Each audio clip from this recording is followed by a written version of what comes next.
주식회사 플래처 김덕호 대표, JH파트너스 서재용 본부장 모셨습니다. 어서 오십시오. 네, 안녕하세요. 자, 오늘 첫 번째 주제 공개해 주시죠.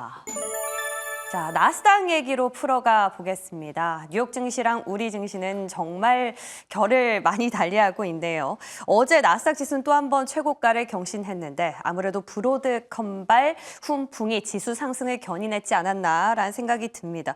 그래서 어제처럼 모처럼 오늘장도 국내 반도체주들의 기대감을 걸어보면 어떨까 싶은데 대표님 어떻습니까? 표정 봤을 때는 좀 쯧뜻미지근해 보이세요.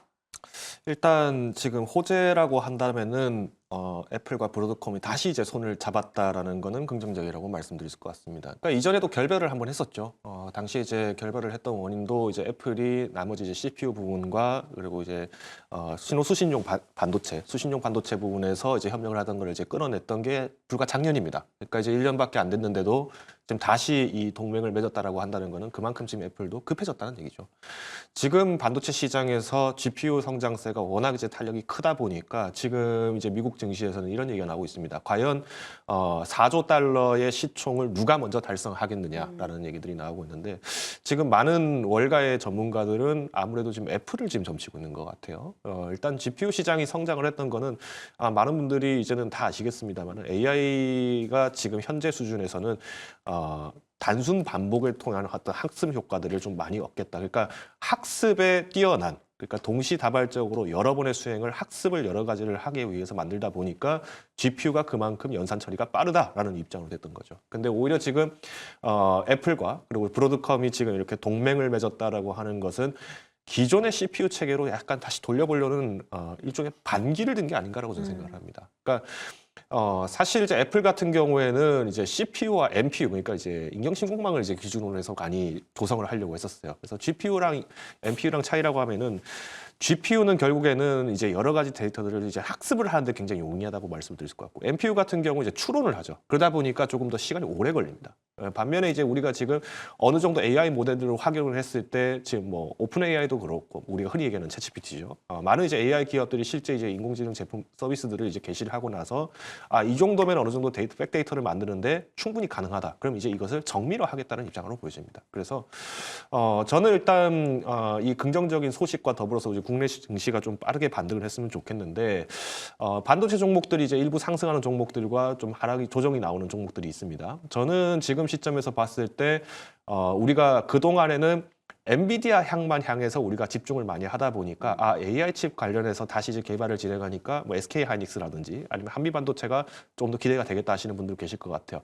저는 지금 시점에서는 한 번 정도 이제 저울질을 한다고 봅니다. 그러니까 오히려 이제 지금 GPU 시장 쪽에 너무 집중이 돼 있고 그러다 보니까 이제 HBM은 무조건 GPU다 이렇게 해석하시는 분들이 있는데 HBM도 DRAM이죠 일종의. 그래서 우리가 메모리 쪽이라는 부분을 좀 본다라면은 결국 이제 우리가 메모리 반도체는 길게 봐야 될 호흡을 갖고 가는 제품이기 때문에 오히려 삼성전자한테 다시 기회가 올 수도 있다라고 저는 판단을 합니다. 때문에 지금 오늘 시장에서 조금 GPU 관련된 종목들이라든지 혹은 이제 엔비디아 향 종목들 같은 경우에는 조금 분할 매도를 하시더라도 나머지 좀 조정이 나왔던 메모리 종목들 같은 경우는 한 번 정도 다시 한번 매수해 볼 수 있는 기회가 오지 않을까. 그래서 지금은 나스닥 지수 그리고 이제 필라델피아 반도체 지수가 올라가게 된 점에 대해서는 이제 1인 독주 체제에서 이제 다자간의 달리기로 바뀌어가고 있다라고 말씀을 드릴 수 있을 것 같습니다.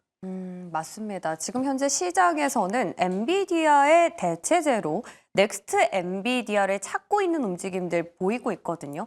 그중에 어제 오늘 보여주는 건 브로드컴이 아닐까 싶어요. 이 브로드컴 덕분에 그래도 오늘 유리기판 힘이 좀 빠지곤 있습니다만 그래도 빨간불 켜고 있거든요.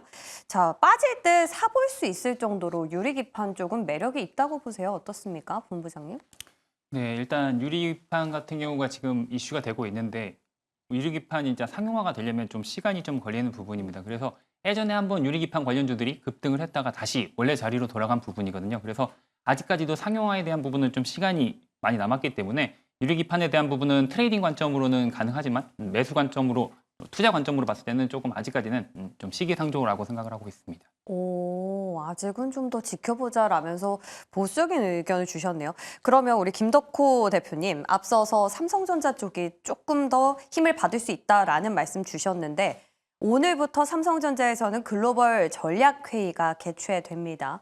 여기 안에서 기대해 볼 만한 모멘텀이 있을까요? 일단 뭐 당연히 지금 현재 고객사 확보에 대해서 지금 이제 혈안이 되어 있겠죠. 특히나 가장 삼성전자가 맹점이라고 한다면은 지금 주주들이 실망감이 굉장히 크겠죠. 과거에 이제 우리가 8만 선자를 다시 탈환을 했음에도 불구하고 그동안 이제 주가가 조정이 나왔던 원인은 이제 두 가지인데, 당연히 이제 한국 시장에 대한 어떤 기대감, 그러니까 신뢰도가 많이 떨어지다 보니까 이제 삼성전자가 훼손을 됐던 부분은 지난 7월부터 해서 나왔다고 보시면 될 것 같고요.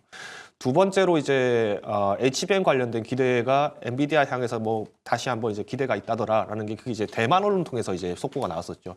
그러다 보니까 이제 아마 제가 기억하기로 한 10월 정도에 한번 잠깐 소폭 반등이 나왔다가 오래 가지 못했습니다. 그러니까 안정적인 이제 납품처를 찾아야 되는데 아직까지 이 부분이 해결이 안 되다 보니까 지금 엔비디아를 대신해서 할 수 있는 곳이 누구겠느냐라는 부분이 분명 얘기가 나올 것 같아요. 그러면 아무래도 지금 당장에 거론될 수 있는 가장 큰 파트너라고 한다면은 우리가 잘 알고 있는 앞서서 말씀드렸던 뭐 브로드컴과 애플이 협력을 했을 때 일부 물량이라도 좀 받아올 수 있지 않겠느냐라는 기대감인데, 물론 애플이 지금 고객사로 두고 애플과 지금 협력을 강하게 하고 있는 기업 중 하나가 또 TSMC다 보니까 TSMC 등기살에 또 밀려나갈 수 있다라는 게 좀 단점이긴 하죠. 그래서 아무래도 지금 이번 전략은 이제 중국향 물량들에 대해서 어떻게 관건을 정할 것이냐도 또 결정력이라고 봅니다. 다만 우려가 되는 것은 이번에 이제 트럼프 대통령이 이제 실제 임무 수행을 하기까지 이제 얼마 남지가 않았죠. 그렇게 되면 가장 먼저 얘기를 할 거는 또 과거, 그러니까 지난 1기 정부 때처럼 마찬가지로 땡큐 삼성 이 한마디 올릴까 봐 제가 좀 두렵긴 한데, 일단 삼성전자 같은 경우에는 뭐 지금 시점에서 매집을 한다라기보다는 현재 시점에 아무래도 이제 내년도에 조금 더 투자 전략을 볼 때까지는 아직까지는 조금 놔두시는 게 바람직하지 않나라고 보고 있습니다. 그러니까 힘의 분배는 이루어지고 있지만 삼성전자라고 딱 단정을 짓기에는 지켜봐야 될 부분도 있는 것 같습니다. 자, 반도체에 대한 점검들 짚어봤고요. 이번에 두 번째 주제 넘어가 볼게요. 자, 두 번째는 전기차입니다. 트럼프 인수위에서요, 전기차 지원은 대폭 축소하는 반면에 중국산 부품 소재 관세에 있어서는 추가적으로 관세를 부과하는 방안을 검토하고 있다라는 로이터 통신의 보도가 전해졌습니다. 자, 전기차 구매하는 소비자한테는 세금 공제도 안 해주고 심지어 전기차 충전소 건설에 투입하려던 비용도 줄이겠다라는 건데, 그럼 이 말 자체는 전기차 사업을 아예 줄이겠다라는 거잖아요. 지금 이 맥락만 봤을 때 셀 기업들 타격이 좀 불가피해 보입니다. 본부장님. 네, 일단은 지금 전기차에 대한 부분은 사실상 트럼프 정부가 들어서면 정책적으로 그런 부분에 대해서는 신재생 쪽으로는 아무래도 반대를 하고 있기 때문에 보조금에 대한 삭감이나 감소 이런 부분은 어느 정도 좀 예상됐었던 부분이고요. 그래서 그런 부분이 어느 정도 지금 2차 전지 쪽에 다 반영이 되고 있다라고 보시면 될 것 같습니다.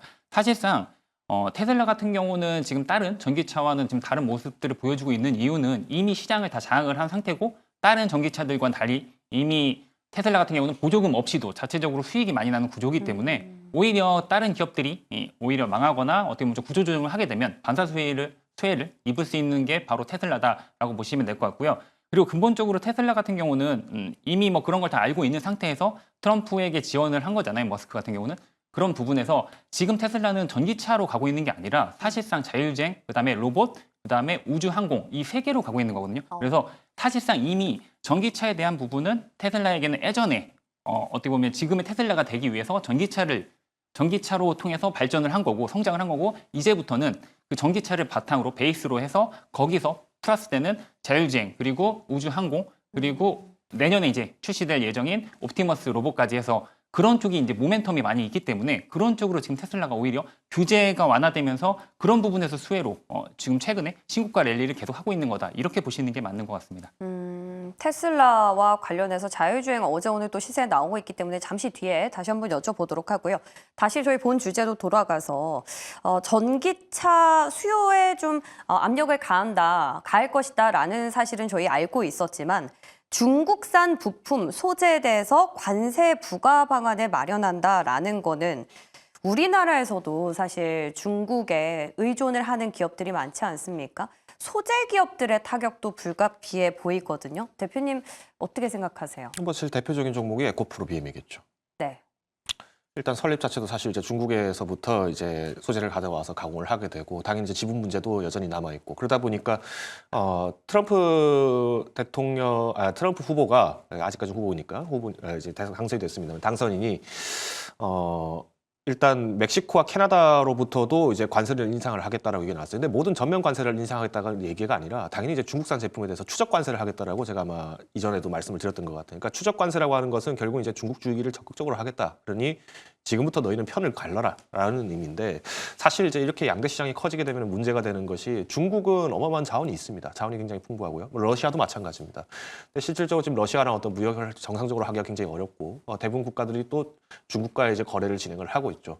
실제로 중국은 이제 러시아로부터 자원을 또 수입을 해서 이걸 다시 이제 역수출하는 이런 모습들도 나오고 있는데 그러다 보니까 이제 미국 입장에서는 당연히 여기에 견제를 하려고 하다 보니 중국산 제품에 대해서도 관세를 뭐 다시 부과하겠다는 얘기가 나온 것이고 일단 전기차 보조금 관련해서 얘기를 드린다면은 저는 오히려 이게 국내의 2차 전지 및 전기차 기업들에게는 오히려 더 기회가 될 수 있다고 판단을 하고 있어요. 기회가 된다고요? 그렇죠. 자, 지금 현대차랑 기아가 IRA 지금 우리가 이제 인플레 감축법을 진행을 하게 되면서 실질적으로 세액공제를 받고 있는 게 어떤 부분에서 받고 있죠? 민간 일반 상용 차량인가요? 아닙니다. 상업용 차량이랑 리스에 한정적으로 지금 받고 있습니다. 이거는 미국 정부가 생각하지 못했던 거를 우리나라 기업들이 꼼수를 잘 쓴 거예요. 그러니까 정책 해석을 굉장히 잘하다 보니까 이 부분에 지금 공백이 있네. 이걸로 할 수 있지 않을까 신청을 해봤더니 웬걸 이게 된 거예요. 그래서 지금 현대차나 기아가 마찬가지로 세공제를 받고 있는 것인데 만약에 이렇게 어떤 특정 기업이라든지 아니면 특정 차종에 대해서 전기차 뭐 보조금을 없앤다 그러면 아주 공정한 경쟁이 되겠죠.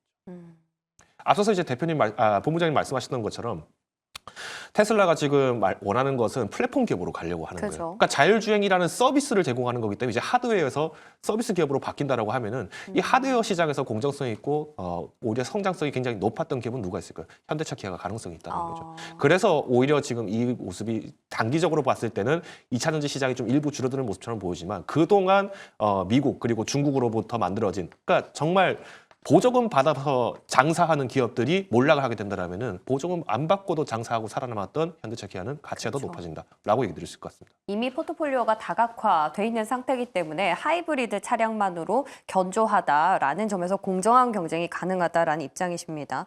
자, 앞서 이제 자율주행 테슬라랑 관련해서 말씀해 주셨잖아요, 본부장님.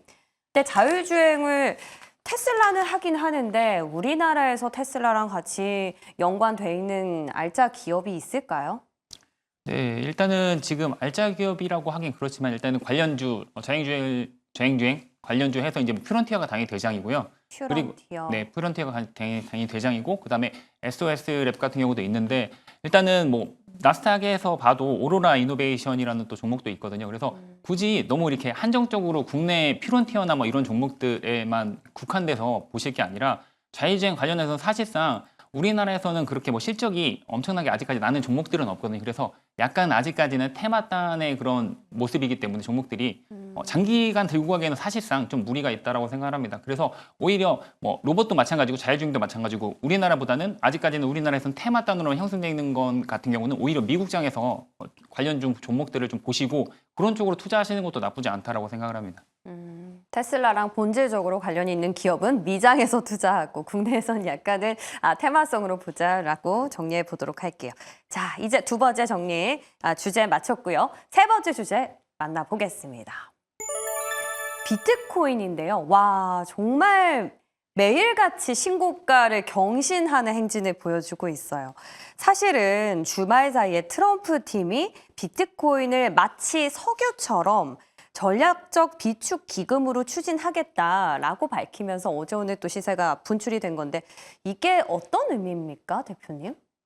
일단 당연히 우리가 이제 비트코인 같은 경우에도 사실 이제 출범이 된 것은 이제 우리가 암호화폐라고 얘기를 하잖아요. 그러니까 중앙 통제로부터 벗어나 있는 그러니까 결제 시스템이다라고 얘기를 해서 가장 흥행이 됐던 대표 주자가 비트코인이라고 좀 말씀드릴 것 같은데, 그럼 이제 여기서 주시해야 될 거는 이 비트코인에 대해서의 가치를 이제 인정을 할 것이냐, 그럼 정부에서는 이 가치를 어떻게 활용할 것이냐가 굉장히 중요합니다. 미국 같은 경우에는 지금 마찬가지로 재정 적자가 굉장히 심각합니다. 그러니까 재정 적자가 아니죠. 그러니까 정부 부채가 굉장히 지금 심각한 상태인데 문제는 이제 이 빚을 어떻게 갚느냐. 전통적인 방법에서는 다시 이것을 인플레를 많이 일으키고 오히려 국채를 많이 찌고 해서 이 빚을 단기간에 빚의 가치 자체를 오히려 더 떨어뜨려 버린 겁니다. 그러니까 100억을 빌렸는데 예를 들어서 100억을 빌렸는데 지금 갖고 있는 전체 뭐 인정돼 있는 달러의 가치가 뭐 한 1,000억 정도 된다. 그럼 이 1,000억의 가치를 2,000억으로 만들어 버리면 100억짜리는 50억 가치가 되는 것밖에 안 되지 않습니까? 그러니까 이런 모습을 계속 만들어다 보니까 패권국으로서의 지위를 계속 갖고 있었는데 지금 이 패권에 도전하는 국가가 하나 있죠. 중국입니다. 그리고 중국 같은 경우 이미 CDBC, 그러니까 중앙은행에서 발행하는 CBDC를 이미 지금 발행을 하고 있고요. 네, 네. 그러다 보니까 이 모습을 지금 어떻게 견제를 할 것이며 이 달러 패권을 지키기 위해서 더 이상 달러를 계속 무한정 찍어내는 것은 의미가 없다라고 보는 것 같습니다. 그러다 보니까 지금 중국은 지금 금을 계속 사들이고 있죠. 여기서 금을 계속 사들인다라면 금값이 올라가니까 중국 좋은 일 시키는 게 그렇죠. 뻔합니다. 그러면 여기서 반대로 생각할 수 있는 거는 바로 비트코인. 그리고 지금 암호화폐 같은 경우에는 특징이 뭐냐면 중국에서도 마찬가지로 이민을 굉장히 많이 가고 있죠. 이 사람들이 자본을 다 들고 갈 때 어떻게 들고 갈까요? 현금으로 인출하면 문제가 되니까 암호화폐로 옮겨서 가는 겁니다. 그래서 지금 암호화폐 시장이 더 지금 붐을 가고 있다는 걸 주목을 본다면은 저는 이게 이제 미국의 전략적인 의도가 좀 있다라고 판단을 하지만 이 추세가 이제 상승세가 지금처럼 급등을 연일하는 것은 오래 가지 못하더라도 조금 더 이제 우리가 하나의 인덱스처럼 그러니까 시간에 따라서 이연 효과는 있을 수 있다라고 저는 보고 있습니다. 네. 그래서 만약 관련주를 투자를 하신다라고 하면은 관련주의 가장 큰 문제가 이 테마 한번 얘기 나와서 2주 만에 또 다시 매물이 급하게 쏟아집니다. 그러다 보니까 저는 굳이 정말 비트코인 관련주를 하겠다라고 한다는 거는 매매의 고수가 아니라면 저는 쉽진 않다라고 봐요. 그리고 그럼 차라리 직접적으로 투자할까요? 왜냐하면 비트코인에? ETF가 있잖아요. 우리나라 같은 경우 ETF가 없죠. 아. 자 그러면 관련주가 뜬다라고 얘기를 했을 때 당연히 이제 언론에서는 뭐 가상화폐 관련주가 어떻고 이런 어떤 속된 표현이자 좀 정직하게 말씀드리자 찌라시가 돌잖아요. 그러니까 우리가 이런 낭설이 돌 때 항상 주가가 빠르게 올라가는데 그때 차익 실현을 누가 가장 빨리 합니까? 기관들이 먼저 하잖아요. 그렇죠. 근데 우리가 증권사라든가 아니면 뭐 연기금들 이런 증권사 같은 경우에는 뭐 비트코인을 갖고 있습니까? 없습니다. 다 주식 갖고 있잖아요. 그러면 어떻게 하겠습니까? 당연히 이거 매도한다는 거예요. 저는 이런 부분에서 개인 투자자분들이 손실을 뭐 더 크게 볼 수 있는 문제를 가지가 않았으면 좋겠습니다. 차라리 어차피 손실이 똑같이 비율로 20%가 난다라고 하면 저는 차라리 비트코인을 더 선택할 것 같습니다. 그러니까 패권 전쟁의 중심에 있다라는 측면에서 앞으로 상방으로 더 열어보기시긴 합니다만 자리가 너무 높다라는 연유로 관련주로 가진 말자. 오히려 비트코인 본질적으로 투자를 하자라는 힌트 주셨네요. 자, 좋습니다. 비트코인. 또 암호화폐 관련한 이슈는 또 시장에서 한 번 더 급등이 나오면 그때 더 자세하게 다뤄보도록 하고요. 자, 이번에는요. 어제 오후장에서 발표된 밸류업 지수 관련해서 얘기를 조금 더 나눠보려고 합니다. 뭐 SK텔레콤, KT, 그리고 KB금융, 하나금융까지는 우리가 좀 익히 예측을 했던 바가 아닌가라는 생각이 들어요. 그래서 그런지 시장에 별로 반응은 없거든요. 본부장님. 이미 나온 재료인데 셀론이 아닌 게 다행일까요? 뭐 어떻게 봐야 됩니까? 네, 일단 저번에 밸류 지수 처음에 이제 발표했을 때부터 하나금융지주랑 이제 KB금융 같은 경우는 오히려 빠진 게 이상할 만큼 당연히 들어갔어야 되는 종목이라는 얘기가 많이 나왔었거든요. 네. 그래서 사실상 신규로 편입된 것 자체가 그렇게 뭐 특별한 호재라고 받아들이긴 좀 힘든 것 같습니다. 시장에서는 항상 이미 노출된 재료에 대해서는 반응을 하지 않거든요. 미리 선반영이 다 됐기 때문에. 그리고 사실상 지금 상태에서 정부 상태가 지금 탄핵 정국으로 이제 넘어가는 상태이기 때문에 그러면 기존의 정부가 추진했던 밸류업이 과연 제대로 작동이나 할까 이런 의구심이 많이 있는 상태이기 때문에 그래서 사실상 밸류업 같은 경우는 지금 약간 좀 동력을 잃은 그런 모습을 보여주고 있습니다. 하지만 일단 올해를 기점으로 해서 이제 국내 증시에도 밸류업이라는 게 시작을 했기 때문에 이게 한번 시작을 하면 그 방향을 이제 한번 방향이 정해지면 그 다음부터 다시 원래대로 되돌리는 건 굉장히 힘들거든요. 그래서 한번 이제 밸류업에 대해서 투자자들 같은 경우는 이제 맛을 봤기 때문에 이런 쪽으로 이제 집중하는 투자도 내년에 오히려 더 오히려 집중되지 않을까라는 생각을 하고요. 단기적으로는 이런 뭐 세럼 물량이나 이런 게 나올 수 있지만 내년에도 밸류업에 대해서는 계속 지속적으로 이제 정책적인 부분도 나오고 그다음에 뭐 그런 밸류업 펀드 자금도 계속 추가로 이제 조성이 되면서 이런 쪽은 내년에도 높은 수익률을 보여주지 않을까 이렇게 생각을 하고 있습니다. 그리고 특히나 또 최근에 이제 좀 지수 자체도 안 좋잖아요. 국내 증시 같은 경우는 굉장히 안 좋기 때문에 이런 밸류업 지수에 포함된 종목들은 대부분 고배당 종목들이거든요. 그래서 주주 환원율도 높고 고배당 종목이기 때문에 그런 부분에서 봤을 때는 충분히 하방 경직성이 어느 정도 보장되지 않았나라고 생각을 하고요. 그래서 예전에도 말씀드렸지만 뭐 은행주 같은 경우도 그렇고 제가 예전에도 뭐 계속 말씀드렸었던 종목들, 뭐 우리금융지주라든지 이런 은행주들 그리고 KT 같은 이런 통신주들, 네, 이런 다 고배당 종목들이거든요. 네. 그런데 그게 이제 이번에 포함이 된 거고 사실상 앞으로도 이런 밸류업 관련주에 대해서는 계속 좀 지속적으로 관심을 가지실 필요가 좀 있다라고 생각을 합니다. 지금 정부 정책적인 리스크랑 얽혀 있기 때문에 그것들이 좀 잦아들고 나면 오히려 통신이나 뭐 금융이나 다 기인시 계열에서도 충분히 접근이 가능하다라는 힌트 주셨는데요. 자, 그러면 우리 김덕호 대표님한테는 조금 더 멀리 가서 질문 드려보고 싶은데 오히려 다음 리밸런싱 때는 편출 종목도 나올 것이다라는 예측들이 있잖아요. 이번에는 편입만 추가적으로 됐기 때문에 그런 기업들을 좀 생각을 해서 오히려 리스크를 미리 좀 빼는 그런 전략을 보는 게 맞다. 이제는 밸류업은 얹어가는 게 아니라 조금씩 발을 빼야 된다라는 의견들도 있습니다. 이 부분은 어떻게 보세요? 일단 밸류업 지수에서 편출 부분을 뭐 우려하는 것은 어떻게 보면은 이제 지금 이제 우리나라 시장이 사실 이제 소외가 굉장히 많이 되다 보니까 단기적으로 이제 주가를 좀 올리기 어렵다라고 보시는 분들이 아마 그렇게 생각을 하신 것 같아요. 근데 우리가 지수라고 얘기를 하는 거는 말 그대로 이제 시장에 대한 어떤 인덱스, 그러니까 지표 역할을 하는 거죠. 벤치마크 역할을 해주는 건데 지금 밸류업 지수가 계속 하락한 원인은 결국 지금 환율 문제도 있고 여러 가지 지금 국내 증시에 대한 어떤 신뢰도가 많이 추락되다 보니까 나오는 현상입니다. 그러면 여기서 이제 앞서서 이제 본부장님 말씀하셨던 것처럼, 그러니까 우리가 지금 뭐 금융주만 예시를 한번 든다 하더라도 자 신한지주랑 우리금융지주는 이미 들어갔었어요. 네. 근데 이 금융지주가 4대 금융사 중 2등하고 4등이거든요. 1등하고 3등이 지금 들어왔다라는 게 이게 더 말이 안 되는 거죠. 1등이기 때문에 원래 뺐다? 물론 그 말씀도 뭐 일리는 있다고 보는데 그러면 3등은 굳이 왜 뺐느냐 이렇게 얘기를 하면은 이것도 아이러니죠. 네. 그러니까 저는 이렇게 봤을 때 지금 밸류업 지수에서 편출된다라는 얘기는 그러면 애시당초 이 밸류업 지수 자체에 신임을 할 수가 없다라고 얘기를 벌일 수밖에 없어요. 이 지수가 지금 만들어진 게 지금 거래일수만 해도 한 30일 정도밖에 안 됩니다. 30일 정도밖에 안 되는 거래에서 편출 종목이 나온다는 것은 그만큼 선정 과정에서 문제가 있었다는 거겠죠.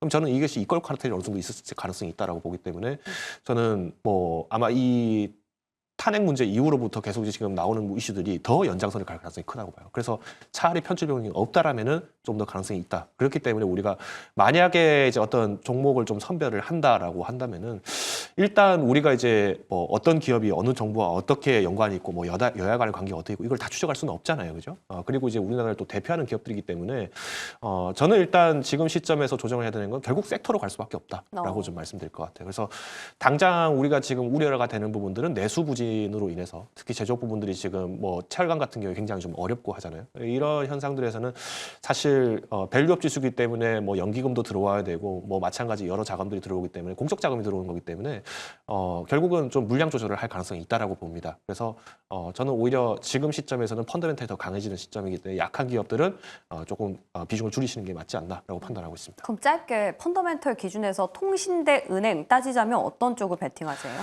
사실 두 개 종목으로 말씀을 드리면은 일단 통신주 같은 경우에는 좀 최근 들어서 빨리 올라온 격이 있어요. 그리고 이제 배당이 기대가 된다라는 얘기들로 나왔기 때문에 배당 대 배당으로 얘기를 한다라면은 당연히 배당에 대한 반락도 그만큼 클 것으로 예상됩니다. 현 시점에서는 오히려 좀 금융주를 중장기로 모아야 되지 않나라고 판단하고 있습니다. 야, 밸류업 관련해서 두 분의 의견이 좀 갈리는 것 같습니다. 그러나 그나마 희망이 있는 건 두 분 공통적으로 금융이라고 주시네요. 자, 좋습니다. 이제 마지막 주제 열어보면서 시장 정리해 보도록 할게요. 비만 치료제입니다. 와, 오늘 인벤티지 랩이 결국에 상한가를 터치해 버렸어요. 비만 치료제 장기 지속형 주사제 원천 특허를 등록했다라는 소식이 전해졌기 때문인데 이게 말이 좀 어렵습니다. 무슨 내용입니까, 본부장님? 네, 일단은 그 비만 치료제가 지금 가장 이슈가 되고 있는 게 장기 지속형 플랫폼이랑 그다음에 이제 경구용으로 이제 사용하는 거거든요. 그래서 그런 두 가지가 가장 지금 이슈가 되고 있는데 지금 장기 지속형이라는 것 자체가 이제 원래 기존에 이제 투여되는 시간을 장기적으로 이제 늘려주는 한 달, 뭐 두 달 이런 식으로 늘려주는 거에 대해서 일단은 특허권을 이번에 이제 신청한 것 이제 발표를 한 것으로 보여지는데요. 네. 사실상 지금 비만약 같은 경우는 이미 미국 같은 경우는 재작년에 제일 많이 오른 섹터가 이제 비만약 섹터입니다. 그래서 노보노디스크 우리나라에서도 뭐 이미 위고비로 알려지고 그다음에 사실상 뭐 제파운드 막 이런 것도 이미 유명한 상태인데 어떻게 보면은 이게 미국 시장에서는 다른 올해 같은 경우 이제 제약주가 좋지 못한 그런 모습을 보여줬습니다. 미국 같은 경우는 기술주 대비해서 제약주가 상대적으로 아웃퍼폼한 모습을 보여주지 못했는데 언더퍼폼했는데 그런데 그 와중에서도 비만약 같은 경우는 시장 대비해서 가장 좋은 수익률을 보여줬습니다. 그런데 그런 부분에서 사실상 우리나라 같은 경우는 비만약 실질적으로 관련주가 없다라고 보는 게 맞다고 생각하거든요. 네. 실질적으로 찍히는 종목들이 없기 때문에 약간 테마성으로 엄청나게 급등을 한 종목들이 뭐 펩트론을 비롯해서 뭐 인벤티지랩도 그렇고 이런 종목들이 이제 급등을 했지만 사실상 투자자 관점에서 봤을 때는 지금 이미 과열된 상태고 이미 테마로도 이미 급등이 나온 상태이기 때문에 지금 우리나라 그런 종목들에 대해서 이런 개별 뉴스로 인해서 급등이 나온 건 어떻게 보면 지금 따라가지도 못하지만 이미 상한가를 가서 네. 사실상 접근하기에는 좀 부담스러운 그런 가격대가 아닌가라고 생각을 하고요. 오. 오히려 비만약보다는 비만약도 예를 들어서 만약에 관심을 갖고 투자를 한다면 지금 노버디스크나 일라일리 같은 경우 어떻게 보면 기존에 이제 독과점적이었던 부분에서 이제 그게 깨지면서 최근에 이제 바이킹 테라피틱스라든지 이런 종목들이 이제 좀 이슈가 되고 있거든요. 차라리 그런 종목들 미국에서도 그런 두 종목의 어떻게 보면 그런 독과점을 깰 수 있는 그런 종목들이 나오고 있기 때문에 경구용 관련해서 그런 비만약 관련해서 이제 떠오르고 있는 그런 네. 나스닥의 종목들이나 다우 종목들을 보시는 게 차라리 낫지 않나 이렇게 생각을 하고 있습니다. 역시나 펀더멘털 관련해서는 미장을 보라라는 의견은 앞서 자율주행이랑 비슷한 것 같아요. 자, 김덕호 대표님, 궁금한 게 있습니다. 오늘 인벤티지 랩이 주인공이긴 하지만 장기 지속형 주사제 말씀하셨던 것처럼 펩트론이랑 양대장이거든요. 근데 두 기업이 오늘 희비가 좀 엇갈려요. 펩트론의 경우에는 일라일리의 라이센스아웃 가능성이 있으면서 급등을 했지 않습니까? 그럼 오늘 달리 움직이는 이유는 뭘까요? 둘이 경쟁 구도인 건가요? 경쟁 구도라고도 볼 수 있지만 아직까지 시장에서 이제 위고비가 풀린 지 그렇게 오래되지 않았고, 그리고 이제 비만 치료제 시장에 대해서 당연히 이제 인지도가 반영이 필요합니다. 근데 문제는 이제 이 치료비 같은 경우에도 사실은 우리가 정기적으로 이제 치중을 받는 거고, 그리고 아시다시피 우리가 뭐 위고비를 비롯해서 많은 비만 치료제들의 가장 큰 문제점은 이제 중단을 했을 때 대한 어떤 부작용들, 그러니까 다시 살이 찌더라, 요현상이 크더라는 얘기를 하는 겁니다. 근데 뭐 아마 생각을 해보시면 많은 분들이 공감을 할 거예요. 왜냐면 비만 치료제를 파는 회사 입장이면은 당연히 이 제품을 계속 쓰길 바라지 이 제품을 끊길 바랄까요? 그렇죠. 그러면 당연히 이 부작용에 대해서, 이 요현상은 그 부작용에 대해서 이거를 처리한다? 오히려 그러지 않을 겁니다. 그러면 지금은 점유 과정이라는 부분에서 봤을 때 양사모도 그렇게 큰 타격은 없다라고 저는 보고 있고요. 물론 이번에 앞서서 말씀하셨던 종목 같은 경우에는 지금 기대가 크다라고, 이제 이번에 이제 워낙 주가 조정이 많이 나왔다 보니까 한 번 정도 크게 반응했다라고 보고 있습니다. 저는 일단 비만 치료제 같은 경우에는 지금 조정이 나왔을 때 조금씩 모아가는 것도 하나 필요하다고 판단하고 있어요. 뭐 동아 ST라든가 한미약품도 지금 마찬가지 조정이 많이 나왔죠. 네. 비만 치료제 이슈는 결국 우리가 좀 길게 봐야 될 문제지, 아직까지는 지금 치료 목적이다, 미용 목적이다 왔다 갔다 하고 있습니다. 그러니까 그만큼 정립이 잘 안 된 거예요. 그리고 지금 특히나 동절기 같은 경우에 비만 치료제가 좀 잠깐 반등할 가능성이 큽니다. 왜냐? 우리가 보통 헬스장을 만약에 끓는다고 하면 헬스장은 보통 언제 끓을까요? 새해예요. 그렇죠. 왜? 이제 살 빼야지. 그러고 안 갑니다. 네. 1, 2, 3월 안 갑니다. 네. 자, 그래서 도저히 안 되겠다 해서 보통 PT를 끊는데 PT를 언제 끊느냐? 3월에서 5월 끊습니다. 왜? 이때부터 시작해서 몸 관리해야겠다. 네. 왜? 여름에. 그렇죠. 여름에 내가 옷을 좀 잘 맞춰 입겠다라든지, 아니면은 뭐 조금 뭐 놀러 갈 때 좀 내 몸매 자랑을 하겠다든지, 이런 부분들이 많이 나온다는 게, 이게 되게 과학적인 얘기입니다. 왜? 7월, 8월 이건 잘 안 합니다. 왜? 명절 되면은 확진자가 돼요. 살이 확 찌기 때문에 명절 때 확진자가 되기 때문에 또 이런 걸 안 합니다. 그러면 이때 살쪘을 때 만약에 내가 좀 미용 목적을 좀 가꾼다라고 하신다면은 뭘 선택을 할까요? 운동을 잘 안 합니다. 날씨도 춥고 하기 때문에. 그러면 다시 비만 치료제 수요가 늘어나고. 그래서 이 모습을 좀 보시면 되게 좀 직관적으로 좀 말씀을 드린 것 같은데, 저는 비만 치료제 이슈는 우리가 지금 이렇게 조정이 나왔을 때는 우리가 계속 관심을 둬야 된다. 그리고 우리가 화장품이 최근에 지금 수출이 잘 돼서 실적이 좋다라고 얘기를 하는 것처럼 우리가 계속 주식적으로 화장품과 이 비만 치료제 이슈는 계속 주목하셔야 된다고 말씀드리겠습니다. 이야, 비만 치료제 관련해서는 두 분 의견이 엇갈렸습니다. 새로운 인사이트까지 저희 잘 유념해 보도록 할게요. 현재 10시 29분, 10시 반을 향해 달려가고 있습니다. 현 구간에서 메이저들의 수급은 어떻게 흘러가고 있는지 김유정 아나운서와 함께 만나보고 오시죠.